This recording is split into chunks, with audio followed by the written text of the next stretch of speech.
Alba Story prezanton. Mirdita, dua t'ju përshëndes që të gjithëve. Unë jam një djalë, 24 vjeç, dhe jetoj në një fshat, por emrin nuk dua t'ja përmend. Nuk e kam ndërmend të flas për jetën time, sepse fundja askujt nuk I intereson se si është jeta ime. E ajo që ka vërtet rëndësi në këtë histori që dua t'ju tregoj është vetëm njëra: nëna e shokut tim. Ajo ishte rreth 40 vjeçe, e moshën e saktë nuk ja di, por ishte e vetmja grua në fshat që kishte një bukuri të rrallë dhe një trup perfekt. Kur nuk kishte rëndësi se çfarë rrobash vishte. Ajo binte gjithmonë në sy. Kishte një fytyrë të bukur dhe një trup të bukur dhe sytë e saj I shkëlqenin. Unë me djalin e saj ishim shok shumë të mirë. Hynim e dilnim në shtëpit e njëri tjetrit çdo ditë. Kur shoku im ishte në shtëpi, ajo sillej si çdo nën tjetër. Bënte punët e saja me flisë të shkurt dhe nuk përzihej në muhabetet tona. Edhe kaq, për mua ajo ishte thjesht nëna e shokut tim atëherë. E ishte edhe një grua që e respektoja, edhe që me pëlqente, por vetëm kaq. Por e gjithë kjo situatë ndryshoi rrënjësisht. Në një ditë, kur unë shkoja tek shtëpia tyre, e shoku im nuk ndodhej aty. Donjëherë ai dilte për ndonjë punë, ose kishte shkuar diku tjetër, dhe unë e gjeja derën hapur. E sa po bëja të kthehesha mbrapsht, ajo dilte te pragu dhe nuk me linte që të ikja. Ku po vete ti? Me thoshte ajo. Po iki, I thoja unë. Po iki, sepse nuk qenë ka shoku im këtu. Do të vi me vonë, I thosha. E po mirë, por edhe pse s'është djali në shtëpi, eja të rrim pak bashk. Pse të ikesh? Hyr të bëj një kafe, me thoshte ajo. Në fillim, hyja nga respekti, për të mos ja kthyer fjalën. Shkoja, ulesha dhe prisja. Por sa herë që ishim vetëm, ajo fillonte të më ngacmonte. Nuk ishin ngacmimet e vogla. Nuk e di nëse e keni parasysh. Ajo ulej përballë meje.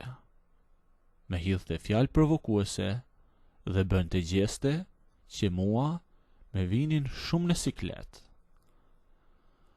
Me pyeste për jetën time. Me pyeste a kisha ndonjë të dashur, dhe me thoshte që djemtë e moshës ime nuk din t'i vlerësojnë gratë. Shpesh me fliste dhe për diferencën e moshë, e me thoshte që kur mos e shiko diferencën, sepse vitet janë thjesht numra dhe asnjëherë nuk kanë rëndësi. E rëndësishme është vetëm çfarë të pëlqen syri, me thoshte ajo.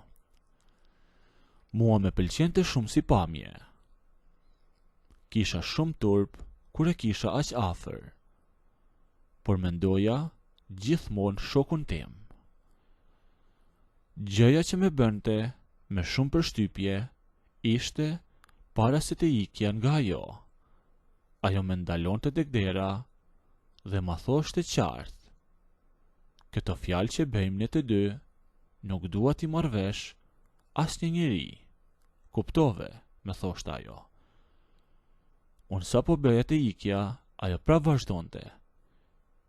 Me ndëgjove çfarë thash, mos I trego askujt se çfarë flasim, me porosiste. Unë I premtoja që nuk do të flisja, dhe vërtet nuk flisja. Por ajo, duke qenë edhe e bukur, por edhe e zgjuar njëkohësisht, donte që të sigurohej vetë. Ajo donte të dinte nëse unë isha llafazan dhe flisja lart e poshtë, apo nëse isha një djalë që dija të mbaja sekretet.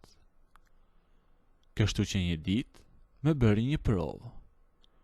Kur mbetëm vetëm për 5 minuta, me tregoi një histori që isha shumë i sigurt që e kishte trilluar vetë dhe e dija që po me gënjente. Më tha se kishte gjetur disa lira të florinta përpara aty tek një mur që kishin në oborrin e shtëpisë. Me të vërtetë që ishte një mur i vjetër, por e dija që aty nuk do të kishte lira floriri. Më tha, po të tregoj ty, por nuk dua që ta marrë vesh djali im. Mos i thua njeriu, tha ajo, është sekreti ynë. Unë ndëgjova dhe kyça gojen.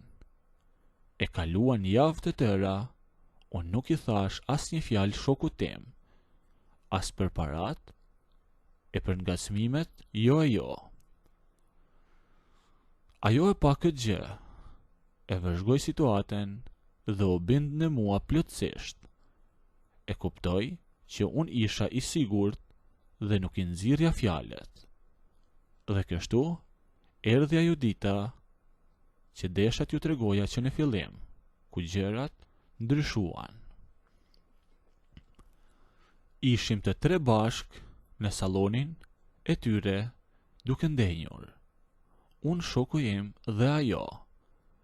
Po flisnim për ca punë të përditshme e në një moment shoku im u ngrit.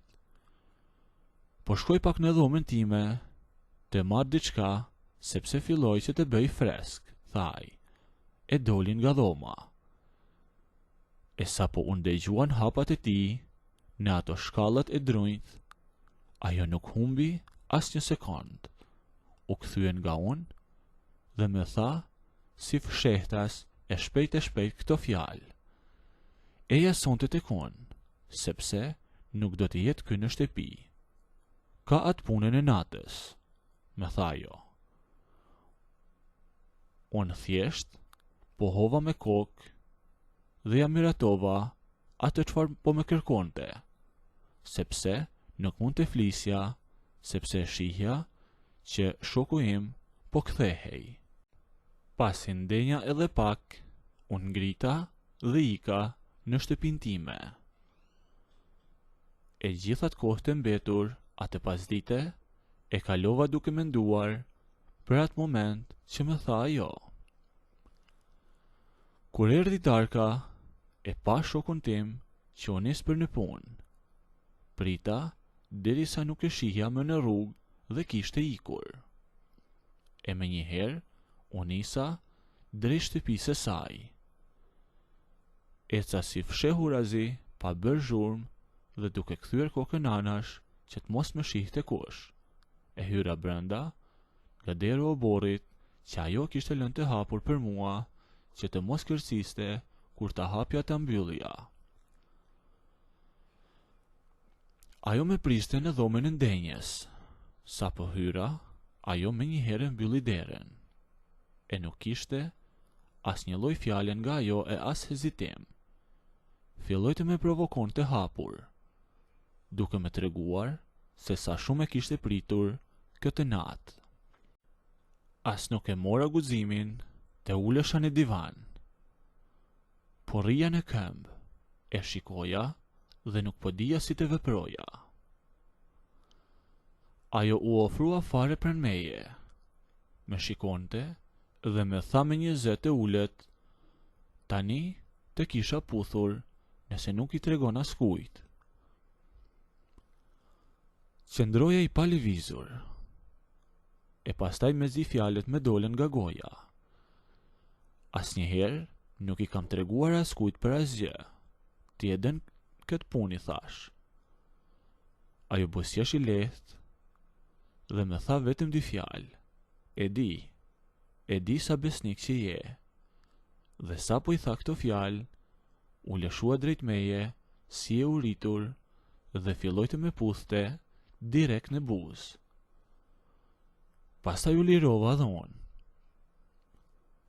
E përkëdhelja tek faqet, ja ktheja puthjet, dhe pastaj e ledhatoja. Nëse do të gjoni deri në fund, bëjni videon like, a nëse nuk doni, abonohuni ose bëjni subscribe. Të gjithë ata që duan të ndëgjojnë deri në fund, bëjni like videon.